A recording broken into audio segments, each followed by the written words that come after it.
Airtel air fibre, Jio air fibre ఈ రెండిట్ల మీద ఒక వీడియో చేశాను. పర్టికులర్గా ఎయిర్టెల్ ఎయిర్ ఫైబర్ మీద 2 వీడియోస్ చేశాను. అయినా కానివ్వండి ఇంకా జనాలకి ఎయిర్టెల్ ఎయిర్ ఫైబర్ మీద ఉన్న డౌట్స్ అయితే పోలేదు. ఇంకా చాలా డౌట్స్ అయితే వాళ్ళకి వస్తున్నాయి.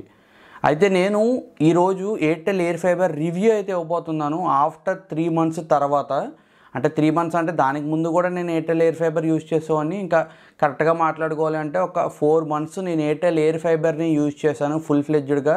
మా ఇంట్లో ఉన్నవాళ్ళు ఎయిర్టెల్ ఎయిర్ ఫైబర్ని యూజ్ చేసే టీవీ చూశారు. నేను ఎయిర్టెల్ ఎయిర్ ఫైబర్ని యూజ్ చేసుకునే నా వర్క్ చేసుకున్నాను.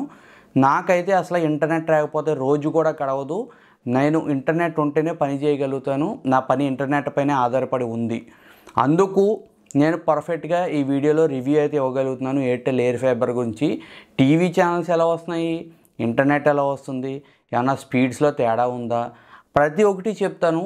ఇంకొంతమంది అయితే ఎయిర్టెల్ ఎయిర్ ఫైబర్ని, ఆప్టికల్ ఫైబర్ని ఈ రెండింటిని కంపేర్ చేయమంటున్నారు. నిజానికి ఆప్టికల్ ఫైబర్ ఏదైతే ఉందో దాన్ని ఎయిర్టెల్ ఎయిర్ ఫైబర్తో అసలు కంపేర్ చేయకూడదు. ఎందుకు చేయకూడదో కూడా ఇదే వీడియోలో చెప్తాను. మీకు ఎయిర్టెల్ ఎయిర్ ఫైబర్ మీద డౌట్స్ ఉన్న వాళ్ళైతే ఈ వీడియోని స్కిప్ చేయకుండా ఎండింగ్ వరకు చూడండి. మీ ప్రతి ఒక్క క్వశ్చన్కి ఈ వీడియోలో ఆన్సర్ అయితే దొరుకుతుంది. Guys, Airtel Air fibre performance ఎలా ఉందో మీకు చెప్పాలి అంటే ముందు నేను ఎక్కడ ఉంటాను, నా లొకేషన్లోని టవర్ ఎంత దూరం ఉంటుంది, నాకు ఈ సినారియోస్ నేను ఎక్స్ప్లెయిన్ చేస్తే మీకు మీరు కంపేర్ చేసుకుంటే ఈజీగా ఉంటుంది. ముందుగా వచ్చేసి నేను విలేజ్లో ఉంటాను. నాకు ఎయిర్టెల్ టవర్ వచ్చేసి 2 kilometers డిస్టెన్స్లో అయితే ఉంటుంది. ఇక్కడ మీ అందరికీ ఒక బిగ్గెస్ట్ డౌట్ అయితే రావచ్చు. మీరు చెప్పారు కదా టవర్కి 500 meters డిస్టెన్స్లో ఉన్న వాళ్ళకి మాత్రమే ఎయిర్టెల్ ఎయిర్ ఫైబర్ అవైలబిలిటీ ఉంది అని మీరు అనుకోవచ్చు. నిజమే, టవర్కి 500 meters డిస్టెన్స్లో ఉన్న వాళ్ళు మాత్రమే ఎయిర్టెల్ ఎయిర్ ఫైబర్ని అయితే ప్రొవైడ్ చేస్తుంది. కానీ నేను వచ్చేసి టవర్కి 2 kilometers దూరంలో అయితే ఉన్నాను. అయినా కానివ్వండి నేను ఎయిర్టెల్ ఎయిర్ ఫైబర్ తీసుకున్నాను. అలాగే మీరు తీసుకోవచ్చు. కానీ 500 meters రూల్ ఎందుకు పెట్టారు అంటే, నిజానికి 500 meters రూల్స్ పెట్టకపోతే చాలామంది ఎయిర్టెల్ ఎయిర్ ఫైబర్ని కంప్లైంట్ చేస్తారని ఎయిర్టెల్కి అయితే తెలుసు. ఎందుకంటే ఎక్కువగా డిస్టెన్స్ పెరిగిపోతే టవర్కి మనకి స్పీడ్స్ అయితే డౌన్ అవుతాయి, స్పీడ్స్ అనేది అప్ అండ్ డౌన్ అవుతూ ఉంటాయి, ఇంకా చాలా ప్రాబ్లమ్స్ వచ్చే అవకాశం అయితే ఉంది. అందుకే వీళ్ళు టవర్కి 500 meters దగ్గరలో ఉన్న వాళ్ళు మాత్రమే కనెక్షన్ ఇస్తానని చెప్పారు. అలా ఇచ్చినట్లయితే కంప్లైంట్స్ అనేవి తక్కువగా వస్తాయి, స్పీడ్స్ అనేది తగ్గుతుంగానివ్వండి, ఇలాంటి ప్రాబ్లమ్స్ ఉండవు అని ఎయిర్టెల్ అయితే 500 meters రూల్ పెట్టింది. కానీ మీకు ఖచ్చితంగా ఇంటర్నెట్ నీడ్ ఉంది, మాకు ఖచ్చితంగా ఇంటర్నెట్ కావాలి, అది లేకపోతే పని జరగదు అనుకుంటే మీరు ఎయిర్టెల్ వాళ్ళకి కాంటాక్ట్ అయినట్టయితే, అంటే మీ లోకల్లో ఉన్న టెక్నీషియన్స్కి కాంటాక్ట్ అయినట్టయితే వాళ్ళు మీకు ఏదో చిన్న చిన్న లూప్స్ యూజ్ చేసి మీరు 500 meters కన్నా ఎబోలో 2 kilometers ఉన్నా కానివ్వండి మీకు ఎయిర్టెల్ ఎయిర్ ఫైబర్ అయితే ప్రొవైడ్ చేస్తారు. నేను కూడా అలాగే తీసుకున్నాను. అయితే ఇంత డిస్టెన్స్లో కూడా నాకు పర్ఫార్మెన్స్ చాలా బాగా అయితే ఇవ్వడం అయితే జరుగుతుంది.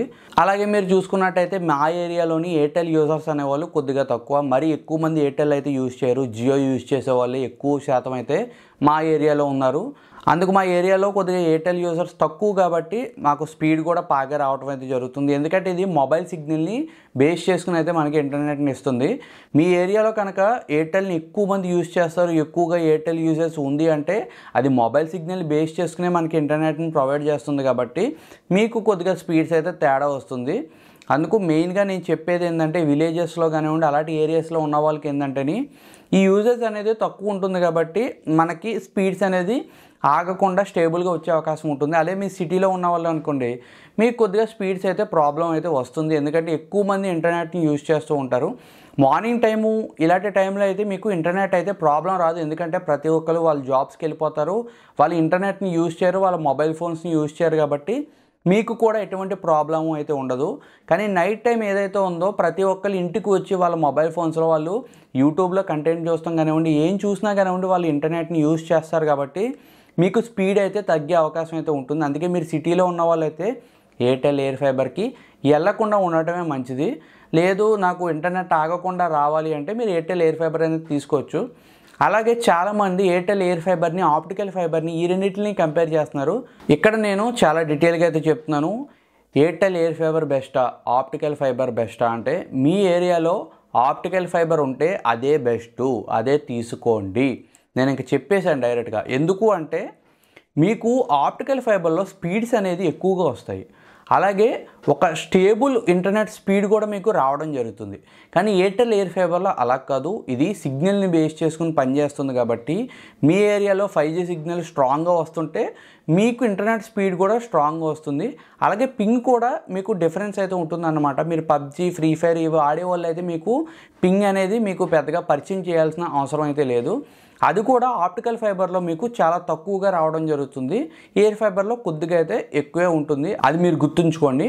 మెయిన్గా మీరు గేమింగ్ ఆడేవాళ్ళు అయితేనే మీకు ఎయిర్టెల్ ఎయిర్ ఫైబర్లో వచ్చేసి పింగ్ అనేది కొద్దిగా ఎక్కువగానే ఉంటుంది. అంటే 50-40 ఆ మధ్యలో అయితే పింగ్ అయితే మీకు రావడం జరుగుతుంది. అదే ఆప్టికల్ ఫైబర్లో అయితే మీకు 20-10 కూడా అయితే వస్తుంది మీ ఆప్టికల్ ఫైబర్ స్పీడ్ని బేస్ చేసుకుని. అది మీకు డిఫరెన్స్ ఉంటుంది. కానీ ఆప్టికల్ ఫైబర్కి ఎయిర్ ఫైబర్కి ఏమైనా డిఫరెన్స్ ఉంది అంటే అదే వైర్ గైస్. మీకు నిజంగా ఆప్టికల్ ఫైబర్లో వైర్ కనుక కట్ అయ్యింది అంటే మిమ్మల్ని దేకిచ్చేస్తారు కంపెనీ వాళ్ళు కానివ్వండి, ఆ వైర్ ఎవరైతే మీకు ప్రొవైడ్ చేసే టెక్నీషియన్స్ ఉంటారో వాళ్ళు కానివ్వండి, ఆ వైర్ని తిరిగి మళ్ళీ వేయడానికి కానివ్వండి, ఇలాంటి ప్రాబ్లమ్స్ అయితే మీకు వస్తూనే ఉంటాయి. ఆప్టికల్ ఫైబర్ వైర్ ద్వారా పనిచేస్తుంది కాబట్టి మీకు కొన్ని టెక్నికల్ ఇష్యూస్ అనేది వస్తూ ఉంటాయి. కొన్నిసార్లు చాలా ప్లేసులు వైర్లు తెగిపోతూ ఉంటే మీకు ఇంటర్నెట్ ఆగే అవకాశం కూడా ఉంటుంది.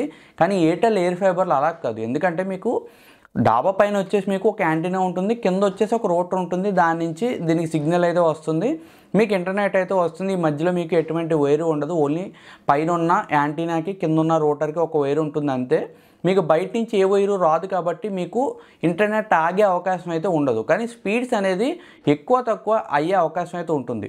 అలాగే నేనేమి అబ్జర్వ్ చేశాను అంటే ఎయిర్టెల్ వాళ్ళు రీసెంట్గా ఏదైతే మనకి కిట్ ప్రొవైడ్ చేస్తున్నారో ఎయిర్టెల్ ఎయిర్ ఫైబర్ సంబంధించిన అవుట్డోర్ యూనిట్ కానివ్వండి, ఇండోర్ యూనిట్ కానివ్వండి, ఇది అప్గ్రేడ్ చేసిన ఫీలింగ్ అయితే నాకైతే వచ్చింది. ఎందుకంటే స్పీడ్స్ అనేది మీకు బాగా వస్తున్నాయి, అలాగే అప్ అండ్ డౌన్ అవ్వే కొద్దిగా ఛాన్సెస్ అనేది తగ్గిపోయాయి. నైట్ టైం కూడా మీకు స్పీడ్ అయితే బాగా రావడం అయితే జరుగుతుంది. ఎందుకు ఇంత పర్ఫెక్ట్గా చెప్తున్నాను అంటే ఈ ఎయిర్టెల్ ఎయిర్ ఫైబర్ ఏదైతే నేను తీసుకున్నానో దీనికన్నా ముందు ఇంకొక ఎయిర్టెల్ ఎయిర్ ఫైబర్ నేను యూజ్ చేసేవాడిని. అదేంటంటే బాగా ఎయిర్టెల్ ఎయిర్ ఫైబర్ స్టార్టింగ్లో వచ్చినప్పుడు తీసుకున్నాను అనమాట. అందులో వచ్చేసి నైట్ అయ్యేసరికి నాకు ఇంటర్నెట్ స్పీడ్ అనేది తగ్గేది. కానీ ఇప్పుడు ఏదైతే నేను కొత్తగా కిట్ అయితే తీసుకున్నానో ఇందులో వచ్చేసి ఇంటర్నెట్ స్పీడ్ నైట్ అయినా కానివ్వండి తగ్గడం లేదు. వాన్ వచ్చే సమయంలో కూడా ఒక 20 ఆ స్పీడ్ అయితే వస్తుంది కానివ్వండి, మరీ తగ్గిపోవటం లేదు. మనకి అన్ని సినారియోస్లోని హ్యాండిల్ చేసేస్తుంది లేటెస్ట్గా వచ్చిన కిట్ అనేది. కానీ ఓల్డ్ కిట్ ఏదైతే ఉందో అది కొద్దిగా ప్రాబ్లం ఉంది అని నాకు అనిపించింది పర్సనల్గా, ఎందుకంటే నేను 2 యూజ్ చేశాను కాబట్టి. అలాగే స్పీడ్స్ వచ్చేసి స్టేబుల్గా వస్తాయి అని కూడా నేను చెప్పను, ఎందుకంటే ఇది సిగ్నల్ని బేస్ చేసుకుని పనిచేస్తుంది. మీ ఏరియాలోని స్ట్రాంగ్ 5G సిగ్నల్ అసలు ఆగకుండా వస్తుంది అంటే మీకు స్పీడ్ కూడా ఆగకుండానే వస్తుంది. లేదు కొద్దిగా చేంజ్ అవుతూ ఉంటుంది, ఒకసారి స్ట్రాంగ్ వస్తుంది, ఒకసారి వీక్ అవుతుంది, ఒకసారి 4G అయిపోతుంది అంటే స్పీడ్స్ కూడా అలాగే తగ్గుతాయి. ఎందుకంటే ఇది మొబైల్ సిగ్నల్ని బేస్ చేసుకుని పనిచేస్తుంది కాబట్టి. కానీ మనకి బెనిఫిట్ ఏమైనా ఉంది అంటే ఇంటర్నెట్ అయితే ఆగదు. ఇంటర్నెట్ అయితే ఇది గైస్ విషయం. మీకు ఆగకుండా రావాలి ఒక ఇంటర్నెట్ అనుకుంటే మీరు ఎయిర్టెల్ ఎయిర్ ఫైబర్కి వెళ్ళొచ్చు. నేను వచ్చేసి 40 MBకి సంబంధించిన ప్లాన్ అయితే తీసుకున్నాను. నాకు వచ్చేసి 35 నుంచి 40 మధ్యలో అయితే స్పీడ్ అయితే వస్తూ ఉంది. కొన్ని సమయాల్లో బాగా వెదర్ బాగున్నప్పుడు కానివ్వండి, లేకపోతే బాగా పీక్ టైమ్స్లో కానివ్వండి, కొన్నిసార్లు అంటే ఒక 5%లో నాకు స్పీడ్ అయితే డౌన్ అవటం జరిగింది. అంతేగానివ్వండి మిగతా అన్ని సమయాల్లోనే నాకు స్పీడ్స్ అయితే బాగానే వచ్చినాయి. నేను ముందు చెప్పాను మీకు మా ఏరియాలో వచ్చేసి ఎయిర్టెల్ యూజర్స్ కొద్దిగా తక్కువ కాబట్టి నాకు స్పీడ్స్లో అయితే ఎటువంటి ప్రాబ్లం అయితే లేదు. మీ ఏరియాలో కనుక ఎయిర్టెల్ యూజింగ్ అనేది ఎక్కువ ఉంటే మీకు కొద్దిగా ప్రాబ్లం అయితే ఉంటుంది, అది దృష్టిలో ఉంచుకోండి. మరి టీవీ ఛానల్స్ ఎలా వస్తున్నాయి అంటే టీవీ ఛానల్స్కి అయితే ఎటువంటి ప్రాబ్లం లేదు గైస్. నెంబర్ 1గా టీవీ ఛానల్స్ అయితే వస్తున్నాయి. మెయిన్గా ఇది వచ్చేసి ఏంటంటే 10 MB స్పీడ్ అనేది రావాలన్నమాట. టీవీ ఛానల్స్ పనిచేయాలి అంటేని 10 MB స్పీడ్ వచ్చినట్లయితే టీవీ ఛానల్స్ అనేది బఫర్ అవ్వకుండా వస్తాయి. మనకు వచ్చేసి 40 MB ప్లాన్ అయితే ఉంటుంది. 40 MBలో మీకు బాగా తగ్గుతుంటే, అంటే నాకు బాగా స్పీడ్ తగ్గుతుంది అంటే 20 MB దాకా తగ్గుతుంది కానివ్వండి, అంతకు మించి అయితే స్పీడ్ అయితే తగ్గడం లేదు. అందుకు నాకు టీవీ ఛానల్స్ కూడా బఫర్ అవ్వకుండా రావడం అయితే జరుగుతుంది. ఓటీటీ ప్లాట్ఫామ్స్ అన్నీ బాగా అయితే పనిచేస్తున్నాయి. టీవీ ఛానల్స్ అయితే బాగా పనిచేస్తున్నాయి. ఇంకా చాలామంది ఏంటంటే ఎయిర్టెల్ని లేకపోతే ఈ జియోని కంపేర్ చేస్తున్నారు టీవీ విషయంలోని. పర్టికులర్గా టీవీ విషయంలో మీరు చూసుకున్నట్టయితే ఎయిర్టెల్ అనేది మీకు యూజ్ చేయడానికి కొద్దిగా ఈజీగా అయితే ఉంటుంది. ఎందుకంటే సెపరేట్గా వీటికి IPTV అయితే ప్రొవైడ్ చేస్తారు వీళ్ళు. దాని నుంచి అయితే టీవీ ఛానల్స్ అయితే ప్రొవైడ్ అవుతాయి మనకి ఓటీటీ ప్లాట్ఫామ్స్లోకి రీడైరెక్ట్ అయ్యి ఈ టీవీ ఛానల్స్ ప్లే అవటం అలాంటి ప్రాబ్లం అయితే ఉండదు. జియోలో మీరు చూసుకున్నట్టయితే ఒక టీవీ ఛానల్ మీరు ప్లే చేశారు అంటే అది వేరే ఓటీటీ ప్లాట్ఫామ్లోకి వెళ్ళి అక్కడి నుంచి అయితే టీవీ ఛానల్ ప్లే అవుతుంది. మళ్ళీ మీరు తిరిగి వేరే టీవీ ఛానల్ పెట్టుకోవాలి అన్నా కానివ్వండి మీకు ప్రాబ్లం అయితే వస్తుంది. కానీ ఎయిర్టెల్ అయితే అటువంటి ప్రాబ్లం లేదన్నమాట. మీకు టీవీ ఛానల్స్కి సెపరేట్గా ఒక బటన్ ఉంటుంది. ఒక నెంబర్ కొట్టినట్టయితే మీకు టీవీ ఛానల్ అయితే రావడం అయితే జరుగుతుంది. టీవీ ఛానల్స్ పరంగా చూసుకున్నట్టయితే ఎటువంటి ప్రాబ్లం లేదు. ఈ రివ్యూ వచ్చేసి మెయిన్గా మా ఇంట్లో వాళ్ళ దగ్గర అయితే నేను తీసుకున్నాను. వాళ్ళు ఎక్కువగా అయితే టీవీని అయితే చూస్తారు. ఒక్కసారి కూడా వాళ్ళు బఫర్ అయితే రాలేదు అని అయితే నాకు చెప్పడం అయితే జరిగింది. కొన్ని ఏరియాస్లో ఏంటంటే 10 MB కన్నా స్పీడ్ బాగా తగ్గిపోతే మీకు టీవీ ఛానల్స్ అయితే బఫర్ అవుతాయి గైస్. కానీ 10 MB మినిమం ఉంటే మీకు టీవీ ఛానల్స్ బఫర్ అవ్వకుండా రావడం అయితే జరుగుతుంది గైస్. ఈ ఎయిర్టెల్ ఎయిర్ ఫైబర్ మీద ఈ 4 months యూజ్ చేసిన తర్వాత నా రివ్యూ అయితే ఇది గైస్. మీకు ఇంకా డౌట్స్ ఉన్నట్లయితే మీరు ముందుగా వెళ్ళిపోయి మన ఛానల్లో ఉన్న ఎయిర్టెల్ ఎయిర్ ఫైబర్ సంబంధించిన మిగతా వీడియోలు కూడా చూడండి. ఆ వీడియోకి సంబంధించిన లింక్స్ కూడా నేను డిస్క్రిప్షన్లో ఇస్తాను. ఒకసారి ఆ వీడియోస్ కూడా చూస్తే మీకు ఇంకా ఫుల్ క్లారిటీ అయితే వచ్చేస్తుంది. ఎందుకంటే ఆ వీడియోస్లో ఇంకా ఇన్ డీటెయిల్గా చాలా క్లారిటీగా అయితే చెప్పాను నేను. ఈ వీడియో వచ్చేసి ఏంటంటే నేను ఈ 4 months యూజ్ చేసిన తర్వాత ఎలా పనిచేస్తుందని సింపుల్గా అయితే చెప్పాను. కానీ ఆ వీడియోస్లో చాలా క్లారిటీగా అయితే చెప్పాను. ఎయిర్టెల్ ఎయిర్ ఫైబర్లో ఉన్న ప్రతి ఒక్క ఫ్యూచర్ని ఎక్స్ప్లెయిన్ చేస్తూ చెప్పాను కాబట్టి ఒకసారి ఆ వీడియోలు కూడా చూడండి, మీకు ఫుల్ క్లారిటీ వస్తుంది. ఇంకా ఏమన్నా మీకు డౌట్స్ ఉన్నట్టయితే మొహమాటం ఏమీ లేకుండా కమెంట్ సెక్షన్లో అడగండి. ప్రతి ఒక్క కమెంట్కి నేను రిప్లై అయితే ఇస్తాను.